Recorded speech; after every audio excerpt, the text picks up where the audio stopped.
Greetings, mysterious old listeners.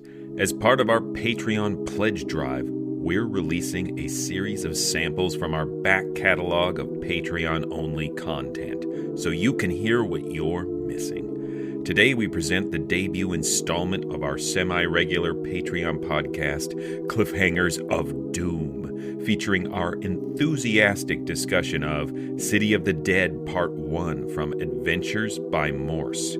If you enjoy this sample and want to hear the other 9 chapters of City of the Dead, go to patreon.com/themorals and become a patron today. And now, Cliffhangers of Doom.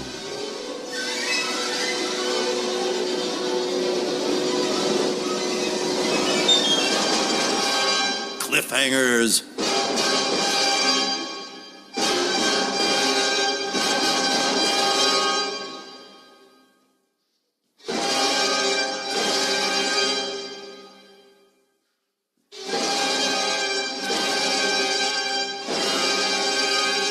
of Doom.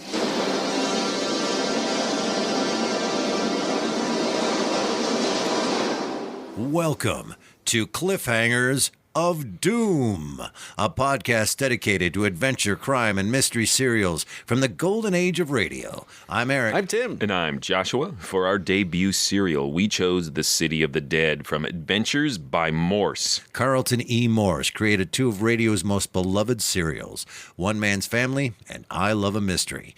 One Man's Family followed the ups and downs of the Barber clan over the course of 27 years, making it the longest-running uninterrupted serial in the history of radio. In contrast to the down-to-earth domestic drama of The Barbers, I Love a Mystery focused on high adventure, pitting its trio of globe-trotting protagonists, Jack, Doc, and Reggie, against natural and supernatural threats ranging from psychotic voice actors to ancient vampires. Shortly after I Love a Mystery ended in 1944, Carlton E. Morse created Adventures by Morse. It ran for 52 episodes, and unlike its predecessor, all 8 serials from Adventures by Morse exist in their entirety. Adventures by Morse boasts many of the same traits that made I Love a Mystery so great. Twisty plots, quirky characters, and colorful dialogue.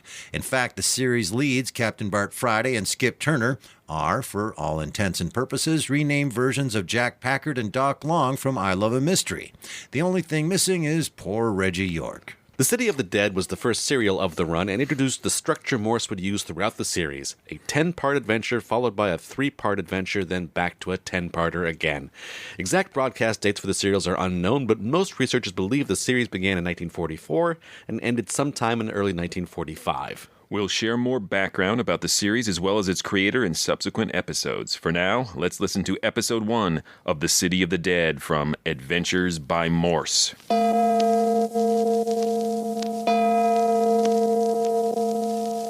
Adventures by Morse. Carlton E. Morse presents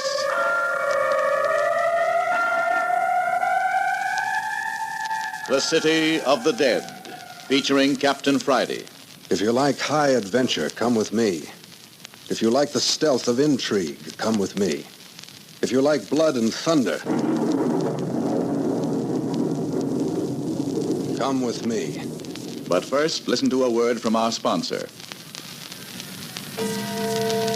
The City of the Dead.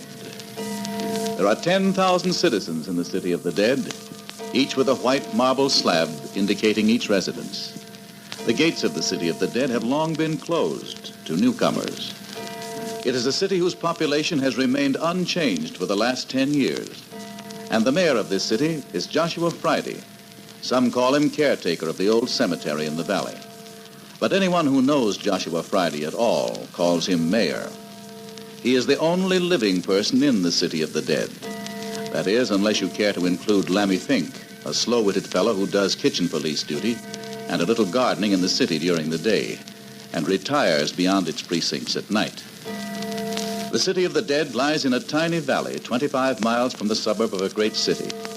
It is off the main highway and completely isolated from the world. But now it's 9 o'clock on a moonlit, windy night in October.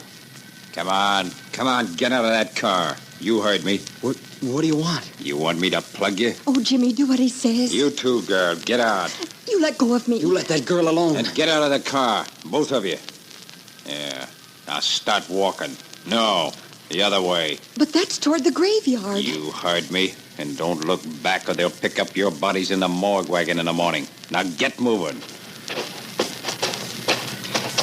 Jimmy, what's happening to us? Keep walking. Don't look around. They've stolen your machine. I know it, Phyllis. I couldn't tackle two armed men. Well, of course you couldn't. Shouldn't have parked way out here in the country. But it was nice. It was so still in the moonlight. Who do you suppose they were? Probably car thieves. They didn't touch us. Jimmy, listen. Church bell. Well, but there aren't any churches around here. Oh, sure there is. That little old church down at the other end of the valley. Well, but that's all falling to pieces. It hasn't been used for years. That's right. Funny, isn't it? Jimmy, I'm scared. Do we have to go on? Oh, look, Phyllis. There's a light ahead of us. You know what it is? No. Oh, Jimmy, what's that? Quick, get off the road. Behind those bushes. Get down.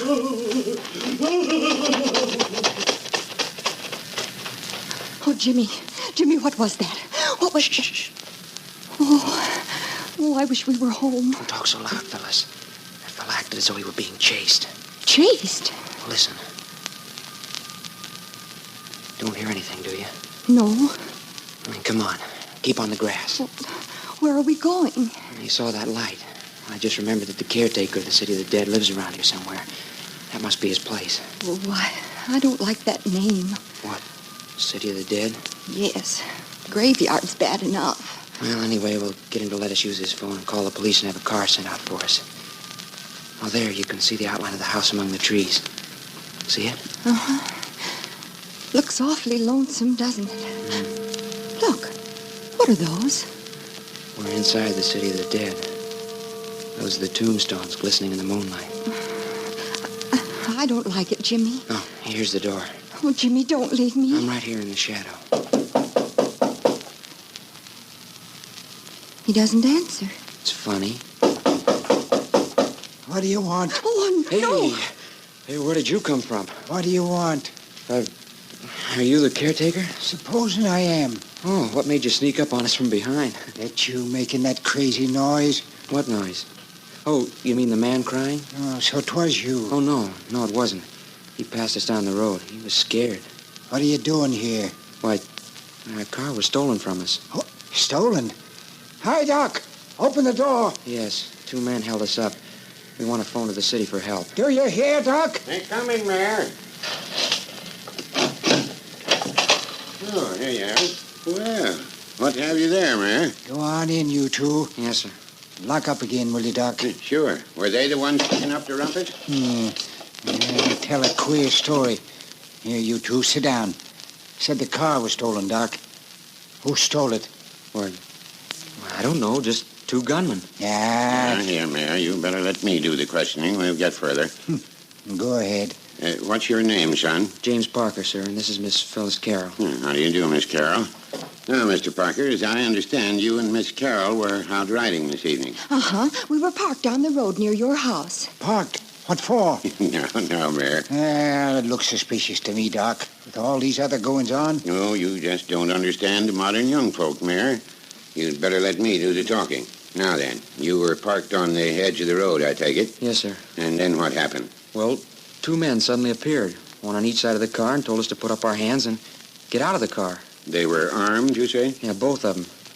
When we got out, they told us to keep walking in the direction of the graveyard. What's that? Oh, son, don't ever say that word again in front of the Mayor Friday. This is the City of the Dead. Oh, yes, sir. Sorry. Yeah, go on. Well, just as we saw the light in the caretaker's... It's Mayor, son. Mayor. Yes, sir.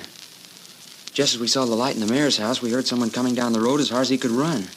He was scared. Hysterical, huh? Yes, sir, he was. Crying and sobbing. Oh, Jimmy, you forgot about the bell. Bell? Yes, the church bell. It seemed to come from down at the other end of the City of the Dead. I guess it was from the old church down there. You hear that, Mayor? There ain't been no bell in them ruins for 10 years, Doc. No bell? But we heard it. But I tell you, Never mind, Mayor.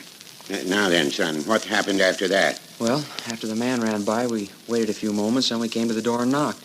That's all. Oh, I see. What do you make of it, Mayor? Don't like it. Think they're lying. But we're not. Listen, let me call up the police. Police? The police? Listen, I'm mayor of the City of the Dead, and what I say goes. Yes, sir. And I ain't never had any police in this city, and I ain't never gonna have. And besides, there isn't any telephone here. But I saw a telephone wire. Son, you heard me say there was no telephone here. Well, but I've got to let my mother know. I'm sorry, Miss Carroll. It seems to be fate. But what are we going to do? No one ever comes by this way. Well, Mayor Friday will put you up for the night, I think. He has a couple of extra rooms, eh, Mayor? Huh? Oh, sure.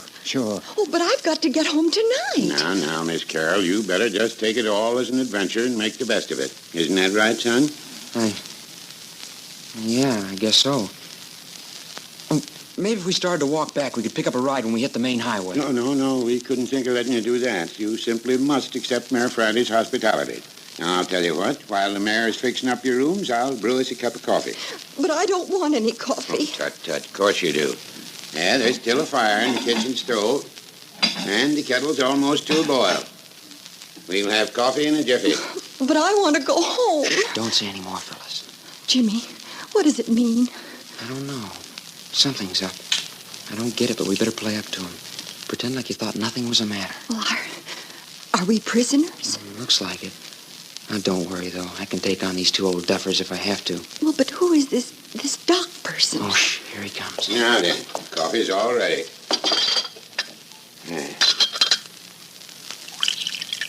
There you are, Miss Carroll. Thank you. Yeah, and there you are, Mr. Parker. Oh, thank you, sir. And here's some buns. They're better if they're hot, but they'll do for this sort of a night. Oh, no, thank you. I'll just have coffee. Sir, I thought that Mr. Mayor Friday lived here alone. You wonder who I am, eh? Well, I'm what your city doctors would call an old codger, I'm afraid. Just an old country doctor. Doc Tuner is what they call me. But I wouldn't think they'd need a physician in the City of the Dead. Oh, no. The City of the Dead isn't my seat of practice. That is, I should say it wasn't my seat of practice. You see, son, I'm retired now. All my patients are dead. Dead? All of them? Well, it's this way, young folks. I was a family doctor and had my little practice and was like a member of each family that I doctored. I knew all the little troubles and every pain of each of my patients. Never seemed to hanker to add new patients to my clientele, especially as I grew older. More coffee, Miss Carroll? It does taste good. Well, as time went on, I found myself laying more and more of my patients to rest in the City of the Dead. But there hasn't been anyone buried in the City of the Dead for the last 10 years. Well, this was years ago, son. Well, finally, about 10 years ago, I discovered that all the families I'd doctored were either dead or had moved away. As that I hadn't added any new patients, I was a doctor without a practice. But couldn't you have got more? Oh, suppose I could, but I never made a practice of it, so I didn't hanker to begin trying at my age. I was getting well along, and besides, I had enough to live on. Oh, I see. Which means that you don't see at all. Well, son, as I said, I lost the last of my patients about the time they closed the City of the Dead as a burying place and opened up a newfangled cemetery over on the other side of the city. My last patient just slipped in under the bars, you might say. Last person to be buried here. All your patients are buried in this great, the City of the Dead? Every one of them. So you can see the City of the Dead has a very soft place in my heart. I often come down here and stay a spell with the mayor. It's kind of like being with old friends. Going down there among those little white headstones brings back all the old days to me. And you just happen to be here on a visit tonight? Huh? Oh, yeah. Oh, here comes the mayor. Well, your rooms is ready. Yeah, that's good. I suppose, Miss Carroll, you'd better take the first room. Mr. Parker, you take the one right next to it. That right, Mayor? Don't make no difference. Well, good night. I hope you both sleep well. I'll call you for breakfast. Good night, Dr. Tuner, and you too, Mr. Mayor Friday. Good night, son. And you, Miss Carroll. Yes. Good night. Night, Phil. Remember, I'm right next door. Night, Jim. And now you, son. Yeah. Hi. Hi out there. Hey, what do you mean by locking the door? Oh, Phyllis! Phyllis! Jimmy, is that you? Yes, Phyllis, they've locked me in and the window's barred.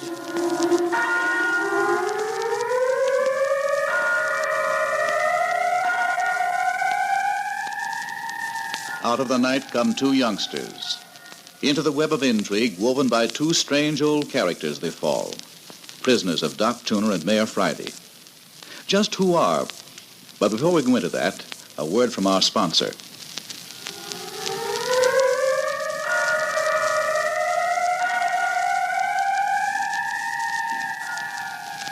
Having locked Jimmy Parker and Phyllis Carroll in adjoining bedrooms in the caretaker's cottage, Old Doc Tooner and Mayor Friday are out among the gravestones investigating. Well, look here, Mayor. We won't be able to find anything down here among the graves this time of night. Yeah, moon's good. Anyway, I know every stick and stone in the city of the dead. I'll know if anybody's been prowling around. But morning will do just as well. No, it won't. I'm going to look, and if I catch anybody prowling around, well, I got my gun. But if the men got away, as those youngsters said... Supposing they ain't telling the truth. All that nonsense about hearing a church bell. Well, the girl was telling the truth, Mayor. I know the truth when I hear it. Dang funny. Ain't no church bells within 20 miles of here. I tell you, Doc, I'm just going to raise old Ned if I catch anybody bothering any of my citizens.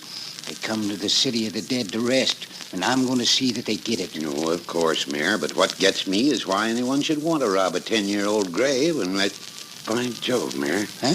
Well, never mind now. This is going to take some thinking over. I'll tell you when we get back to the house. Look yonder at the wisp of fog among the stones. Yeah, them's the first bits of fog sweeping down the valley. Another couple of hours and the whole city will be so thick you can cut yourself a hunk. Strange how I love this old place. Those wisps of fog remind me of rays, nice friendly phantoms. Reckon you have the same feel about this place as me. Oh, listen. There's your church bell. But they ain't any bell, I tell you. I seen them take it out of the tower 10 years back when they quit using it. Yeah, maybe your ears are deceiving you, but personally, I hear church bells. Yeah, gives the fella the creeps, don't it? Yeah, it seems to me there are altogether too many mysterious things happening in the city of the dead, if you get what I mean. I don't. Well, for a city of quiet, decent folk that are supposed to be at their last resting place, there's a beastly lot of nocturnal activity. Listen. Bell stopped. Say, I got a thought, Mayor. Yeah?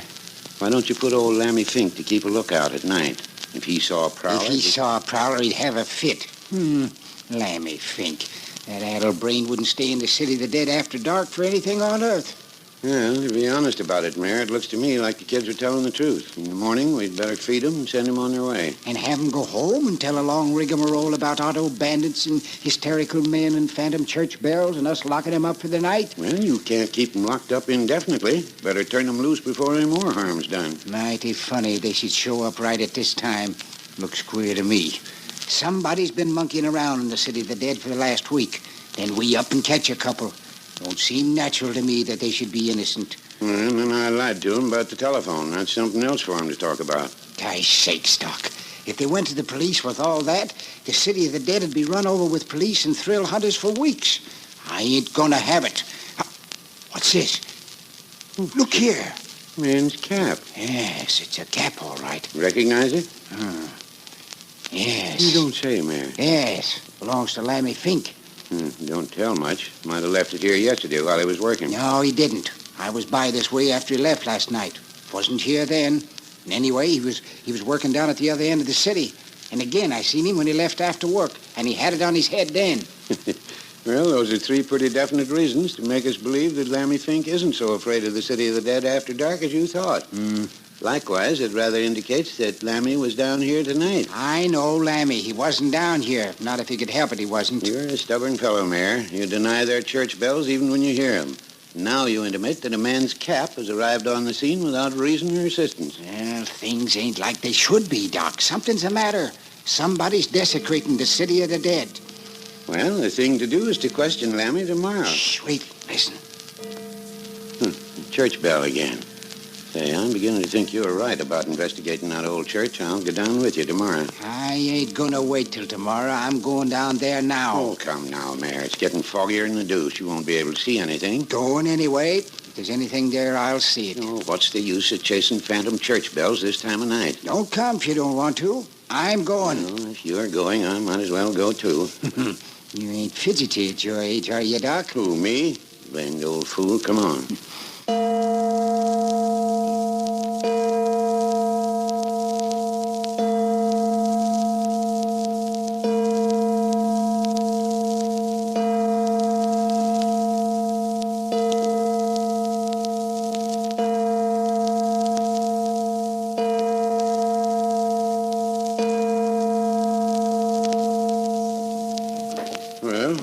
here. What are you going to do about it? Can't see a blame thing. Got a flashlight, Doc. Always carry one.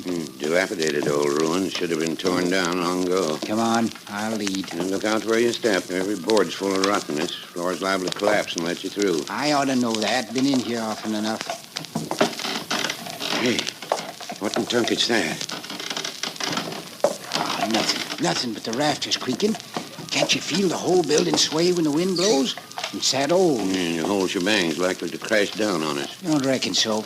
Keep quiet. What the deuce for? You don't expect to run into anything here, do you?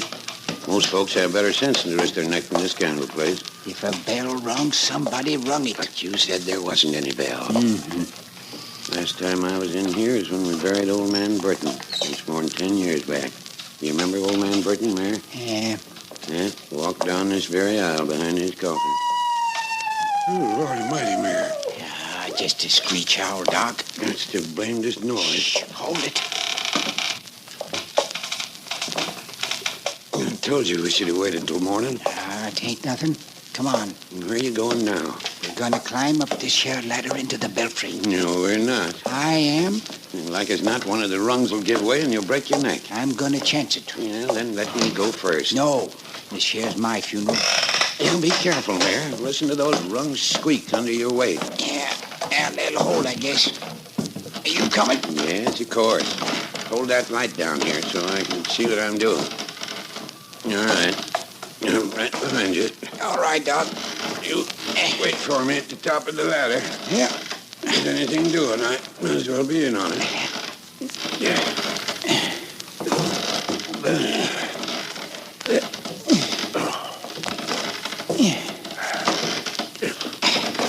All right, Doc. Yeah, except for a bad case of goose pimples. Now, I'm going to turn on the flashlight. Better crouch down in case there should be anything. I'm crouched. Mm-hmm.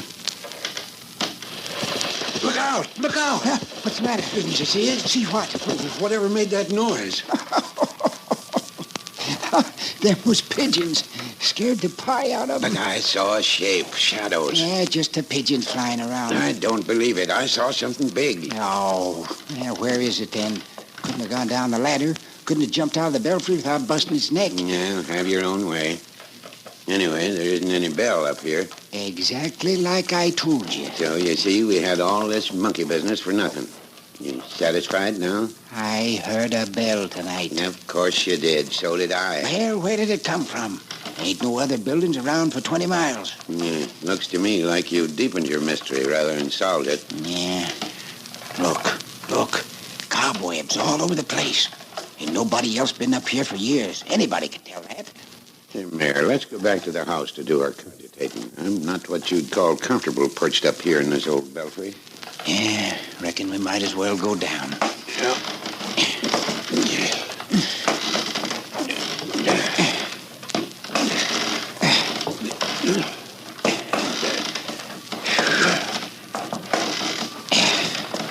Yeah. Glad that's over. I'd make a blame poor monkey at my age. Come along. Now, where do you think you're going? Well, as long as I'm here, might as well look over the whole place. You sure anxious to break a leg. You feel how springy these floorboards are? Liable to give away any minute. We'll take a look behind the altar. Yeah, what's back there? Well, it used to be the preacher's study. It was never used, though, after the old bell ringer committed suicide in there. By Jove, Mayor, I'd forgotten about that. Old Sammy Martin. Hanged himself, didn't he? Yeah. Yeah, locked the study off and never used it after that. Of course I remember now. 15 years ago, if it was a day. It ain't locked no more, don't reckon. Look here, Mayor, I'm not so certain I like this. Like what? Well, we've got a dead bell ringer. Yeah? Now we've got a phantom bell. You think there's any connection? No. You? I hope not. Whoever heard of a doctor being scared of ghosts? I don't recollect saying anything about being frightened. I'm just putting two and two together. Mayor! Where are you? Where's the light? Are you hurt? No, I'm all right. Just broke through the floor and... Hurt? Have you got the light? No, just skin my shin blast this rotten place. But the light... Yes, here it is. I hung on to it. My soul, what was that? Come from the study, didn't it? Yes, sounded so. Oh, that's only the rafters. Here, help me pull my leg out of this danged hole. Well, wait a minute until I turn on the light. No, leave it off. We'll sneak up on the study. What do you mean, sneak up? Here, give me your hand. There you are. Now, look here, Mayor. I've had enough for one night. I'm gonna see what made that noise. No fat chance of sneaking up on anything after the crash you made when you fell. We'll sneak up to the door and throw it open. Yeah, and get shot for our trouble. No, we won't. Be lying flat on the floor. Yeah. Yes. Then we'll wriggle into the room. Now, listen, I'm no snake. Then we'll wait until we hear a noise. You're crazy, Mayor. Yes, maybe so. Anyway, as soon as we hear a noise, we'll flash on the light and nab whoever's there. Just as easy as that. Come on now. Don't make a sound.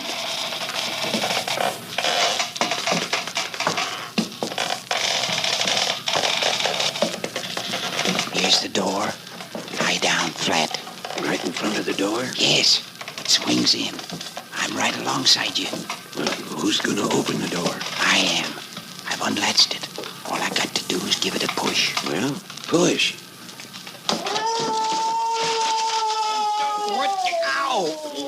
Ow! Oh, great jumping Caesar. What was that, Doc? Oh, I don't know, but whatever it was, it ran the full length of me. Stepped on you? Stepped on me and dang near ground me into the floor. Stepped smack on my head. Are you hurt? Well, I don't feel any too good.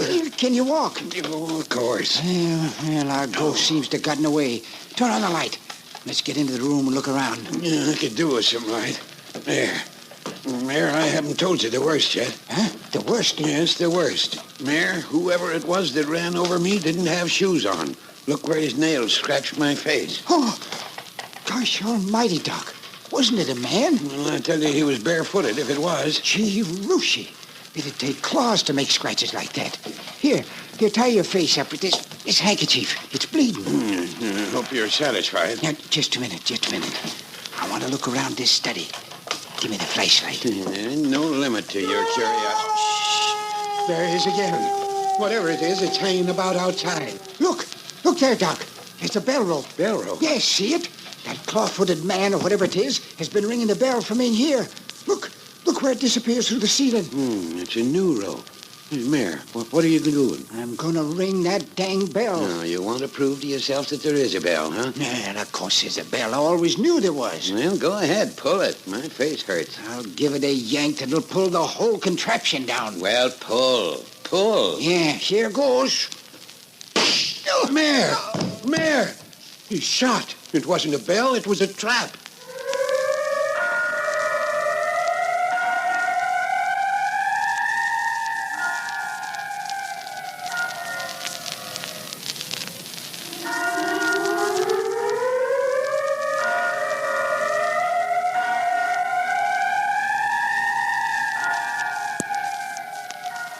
You have just heard the opening episode of The City of the Dead, especially written and produced for your sponsor by Carlton E. Morse. What is this clawfoot thing? What is the meaning of the phantom church bell? Why are Jimmy and Phyllis held prisoners? And finally, who shot Mayor Friday? And how and why? The mystery grows deeper and creepier next week with Chapter 2 entitled, I've Dug Up Something Ghastly.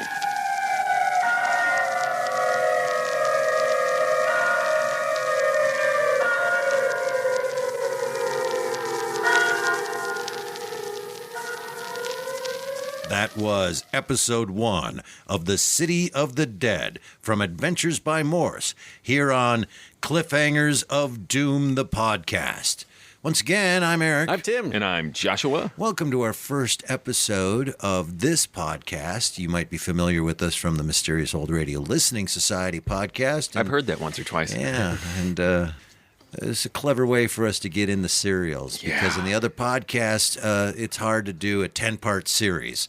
Especially at 30 minutes roughly per episode. And you would think that this entire project, that this entire concept, that this entire idea was my brainchild, considering how excited and happy I am that we're doing this, because I love serials, and I love the adventure serials, and I love Carlton E. Morris, and there's so many more down the line I want to do. But I have nothing to do with this. Joshua and Tim came up with this idea, and I feel like it's my birthday or something. Like this was you know what we're going to do for Eric? We're going to branch off, spin off, do a separate podcast just for him and all his stuff. So you guys like just me. Anticipating all the times we're going to disappoint you in the future. This is to make up for things that have yet to happen. Well, I'm going to tell you, the next 10 episodes, I'm going to be a very, very happy man, because, first of all, Carlton E. Morris is my hero. I love him. I adore I Love a Mystery.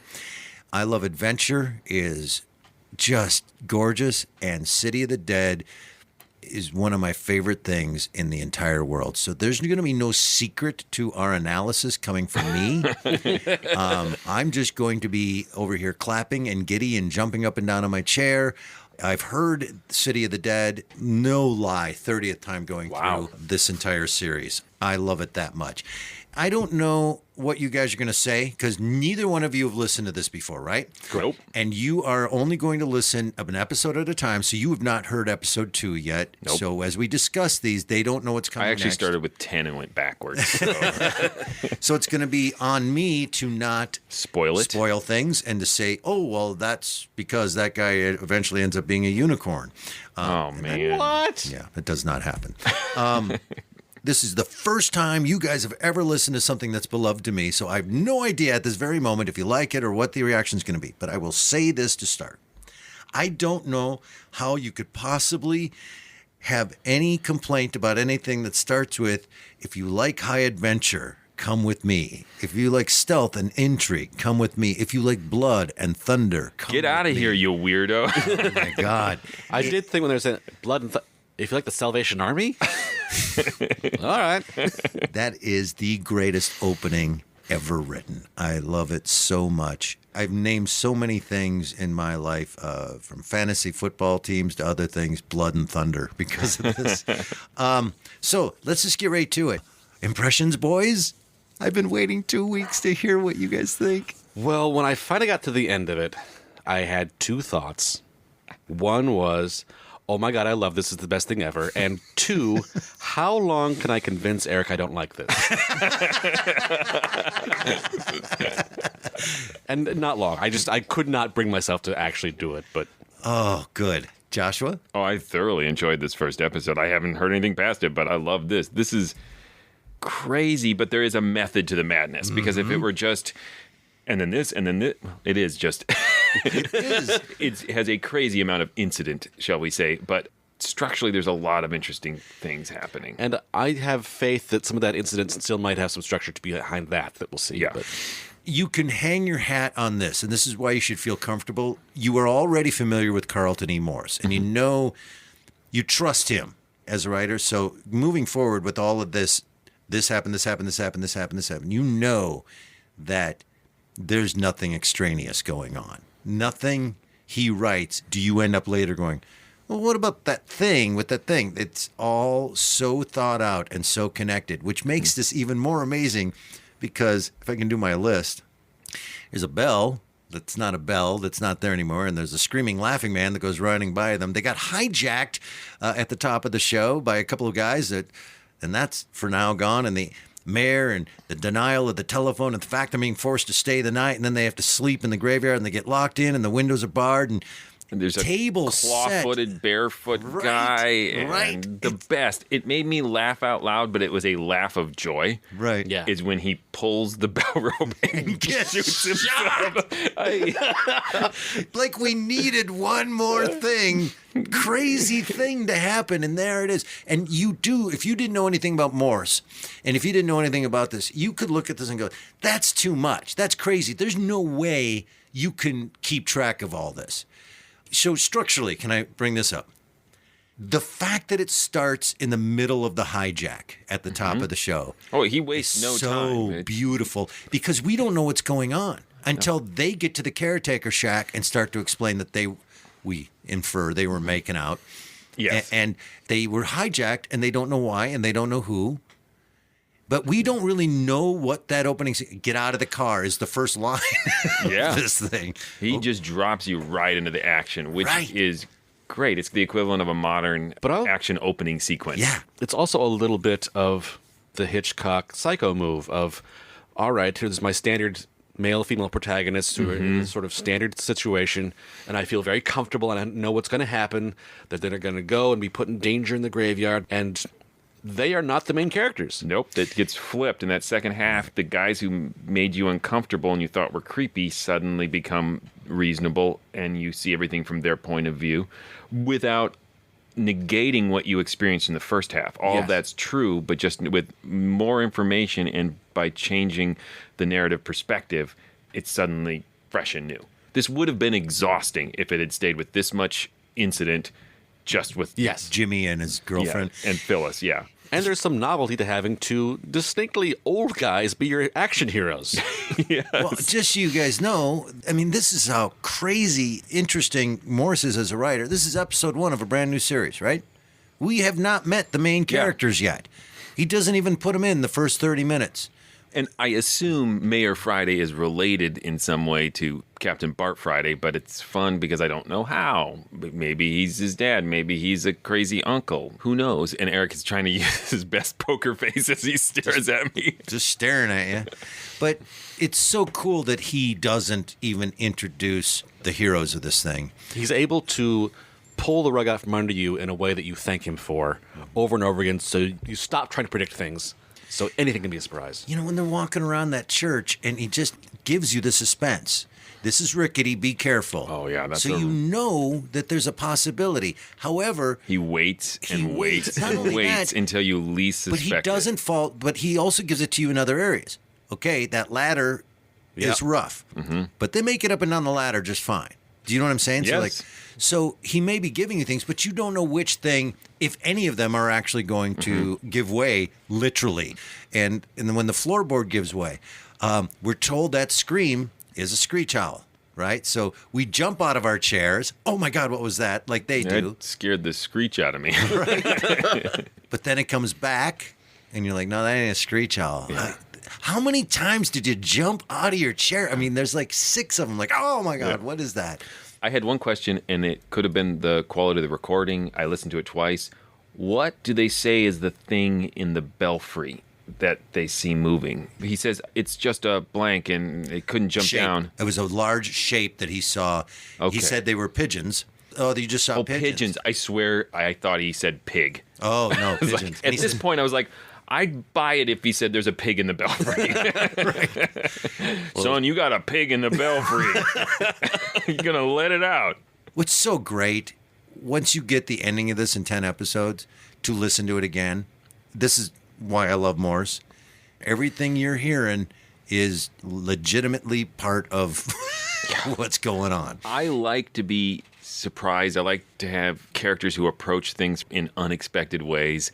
And just the whole idea of a way to trap somebody who's in a room is to both lie down together on the floor and open the door in the hopes that this person trips on them.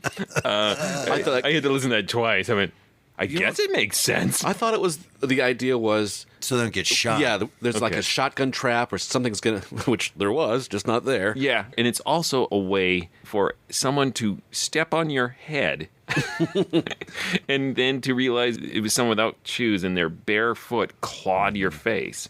And so I did imagine this person with toenail scratches on their face, and that was an image I had never thought about. I had to sit and go, would a toenail scratch or whatever claw on their foot look different from a hand scratch? And then I missed the next 5 minutes when like 18 different things happened. I love that moment where I scream out at this every time. Yes, indeed. Go to the scary church in the middle of the night in the dense fog. Yes, that is a good idea. I really liked that because it's always the question of there's maybe a ghost and how do you have someone react of like, ghosts, that's ridiculous. It's nothing. Let's ignore it. Or I'm so frightened of ghosts, but just well, it's something. Let's go find out what it is. We'll settle this argument right now. Let's just go see what the hell it is. To me, it's very reality-based. It's possible something weird's going on, but they're trying to hang on to the reality of obviously it's not that. It's the city of the dead. He's the mayor. This is his daytime. This is his environment. Yes, he's eccentric.